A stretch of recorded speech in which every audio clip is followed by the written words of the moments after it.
की जमीन के पट्टे नहीं है, उसके लिए सरकार क्या योजना लेकर आई है? कब तक ऐसे स्कूलों की संख्या कितनी है? हमारे राजस्थान में 65,000 के आसपास सरकारी विद्यालय हैं।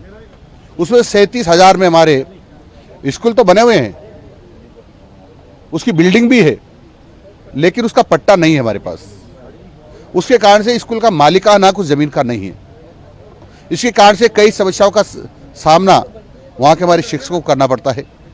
कोई अतिक्रमण कर लेता है तो अन्य प्रकार की योजनाएं बना देते हैं, कोई उसमें डेवलपमेंट करना हो तो पट्टे की जरूरत पड़ती है, वो नहीं हो पाता है। और इसलिए हमने सुनिश्चित किया है कि सभी 37,000 विद्यालयों में हम अभियान चला करके और सभी विद्यालयों को पट्टे दिलाएंगे। इस संबंध में जिला कलेक्टर्स को और हमारे शिक्षा अधिकारियों को भी निर्देशित कर दिया गया है। अभियान चला करके 6 महीने के अंदर अंदर कोशिश करेंगे कि 100% विद्यालयों के पास अपना स्वयं का भूखंड का और पट्टा हो जाए। सर, एक बीच में बात होती थी कि राजस्थान में भी 1 स्टेट 1 इलेक्शन का काम हम करेंगे, उसके लिए प्रोसेस भी शुरू लगभग कर दी गई है। क्योंकि आप पंचायत राज मंत्री है, पंचायत राज के चुनाव भी होना है, क्या उम्मीद करें? लेकिन निकाय के चुनाव भी बाकी है। पंचायत राज के चुनाव तो होंगे, लेकिन अभी तिथियां सुनिश्चित नहीं हुई है।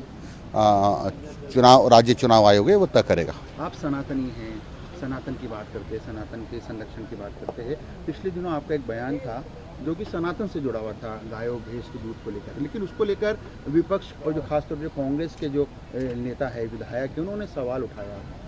क्या कहना है आपको? वो गोमाता को माता नहीं मानते हैं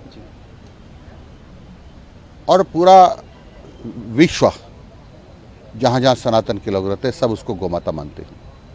और उसके पीछे कारण है, हमारे जितने भी ग्रंथ हैं, पुराण हैं, जितने भी धार्मिक पुस्तकें हैं, सब में उल्लेख है कि गोमाता का उल्लेख है। तो निश्चित रूप से वो गोमाता है और उसके स्पष्ट कारण भी दिखाई देते हैं कि जितना उसका दूध उपयोगी है और कोई दूध उपयोगी नहीं है। और हम ये कहें तो अमृत है।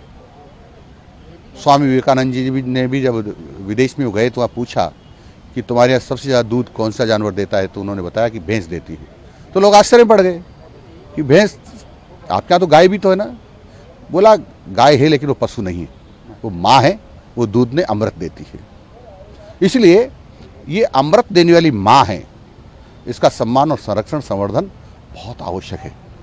पर कांग्रेस इस बात को समझते नहीं है, वो गोमाता को पशु ही मानते हैं। वो क्या जाने बेचारे।